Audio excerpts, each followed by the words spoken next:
All right. We're going to take a nice little step into probably the most controversial topic of this show today. It's not one I Okay. did not let you know we were going to talk about this one beforehand. So Okay. get I'm ready, getting surprised. buddy or butts, folks. We are going to talk about the skill system Okay. because it came up in CitizenCon. It caught everyone by surprise. And we were kind of, I think, waiting to see when CIG was going to talk about it again. And they brought it up in this most recent monthly report. Didn't really shed any new light on how it works, but I figure let's talk a little bit about it. So did you see the update? You know what they I said did. about it? So The monthly report where they said that they were working on some of the initial like stamina yeah. system, I believe it was that they were focusing on. So going off of that with that context, give us like a brief lowdown on kind of what the plan is with this skill system. Well, I think it's the argument is so I'll explain what the skill system is. So for people who have no idea what we're talking about, the skill system is supposed to be a passive attribute system. If you've played games like Morrowind, or I don't know if this was the same in Skyrim. I think it is, um, or even Tarkov. They have similar systems where the more you do something, the higher you get, the better you get at that thing. But the idea is hopefully, and this is again slippery slope, this will not directly impact gameplay as much as it will allow you to specialize in certain things. So somebody who is a fighter pilot may have better stamina or better like black out less because they've practiced it more and more and more. So their character has better tolerance to G's than your other characters. If you're running in heavy armor a lot, your stamina will go up higher so that you have better stamina so you can run a little bit faster or a little bit longer in heavy armor than somebody else who isn't used to wearing heavy armor. So I get the idea behind it, which Mm-hmm. is to Yeah. reward people who specialize in a certain aspect with better skills that help them out in those aspects, just maybe a little bit. The problem becomes is that it unbalances the game where people will find the most meta attributes to do. Um, and the fear I have is that you can be good at everything, which is a terrible idea in my mind. I don't think that's what CIG will do. That would be the only thing I caution against it.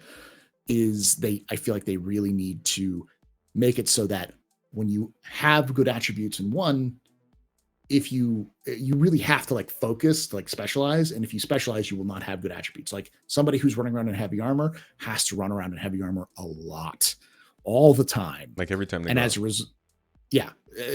But if the second they stop doing that and they try to do like, hey, I'm going to be a fighter pilot now, then that skill atrophies down to where it was before while you build up the other stuff. So you have to constantly be doing these actions in order to increase your skills, and otherwise they'll diminish. That rewards people for specializing without compromising the ability of someone just meta gaming the whole thing. So, And I but think I'm still, a lot of the debate comes from the idea. I mean, for starters, the fact that um, for the most part in the history of Star Citizen, the emphasis has been on player skill and the person who's controlling the controls being good at what they're doing. This is why yeah, mining uses the golf swing mechanic. You know, you got to have the focus to do that. This is why salvage is using a non-immediate laser that requires you to, you know, time it at your own rate. This is why flying is going to have the heat system in VTOL. This is why you can't just carry a magic bag full of everything. They try to really emphasize the consequences and stuff of those choices. And a lot of people are worried that this is taking a little bit away from the idea of player skill being the defining factor of how good you are at things. I think though there are degrees. Some people will say, hey, you know, it's okay if it doesn't have a big effect. Hey, it's okay if it maybe changes the speed of animations, but doesn't make it so that my aim is actually better. And there's like a whole spectrum of how people disagree on this topic, which I think is why it's going to be so heavily debated. Um, but I can't say I'm sold on it, to be honest. yeah. I'm I, I'm more neutral, I would say, in terms of how I feel about it. Yeah, I'm with you on that one. My only question is why.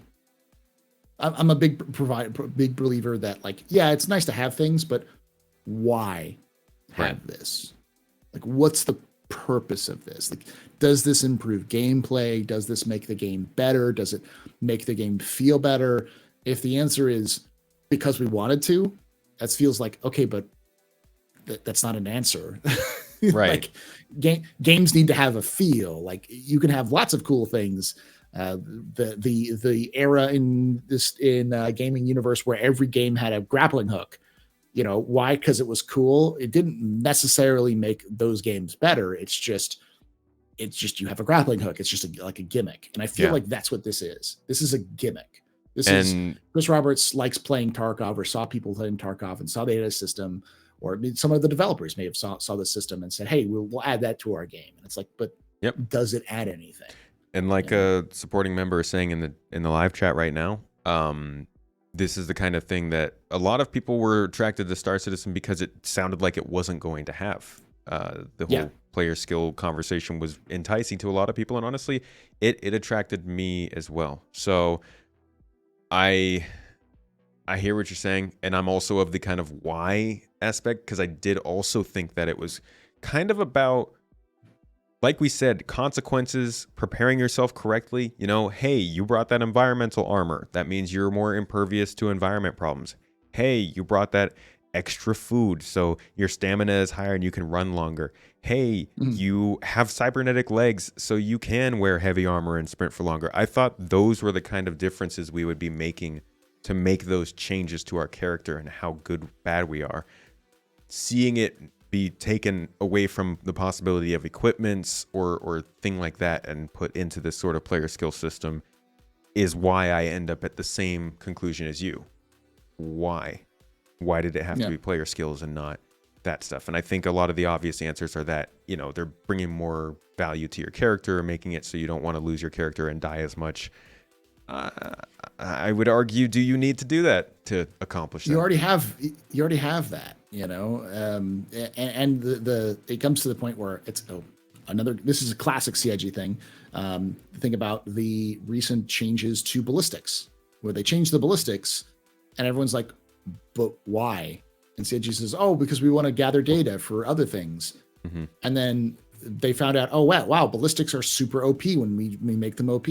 So we're going to give everyone temporary armor and completely negate everything we just did. And it's like, why don't you just remove the changes to ballistics then? Instead of making a patch for a thing you already changed and broke. It's that kind of thing. It's like, why are you inventing a solution to a problem that you already created for no reason? I feel like that's the same kind of pattern we're seeing with skills, which is it's a solution to a problem that could have been solved in a simpler way that they want to do that they could easily have done in other ways. That's just they're adding complexity where there doesn't need to be complex. Yeah, and I think this will rechange priorities when it comes to actor feature stuff. You know, they have to focus on the player skill system now instead of possibly maybe cybernetics or insurance timers or stuff like that, stuff they're working on. But you just, I don't know. It's an interesting time to be making the change too, kind of late. But we'll see what else they have to say about it throughout the year. I will say though, I have no problem with this in Squadron. The Squadron makes sense. Yeah, because that makes more sense of your way you play will affect how good you are at that. That's a replayability thing. Like, I see why it was invented, and obviously it was invented for Squadron first. I just have finding a hard reason to port it over to Star Citizen other than they already have it for Squadron. Agreed. So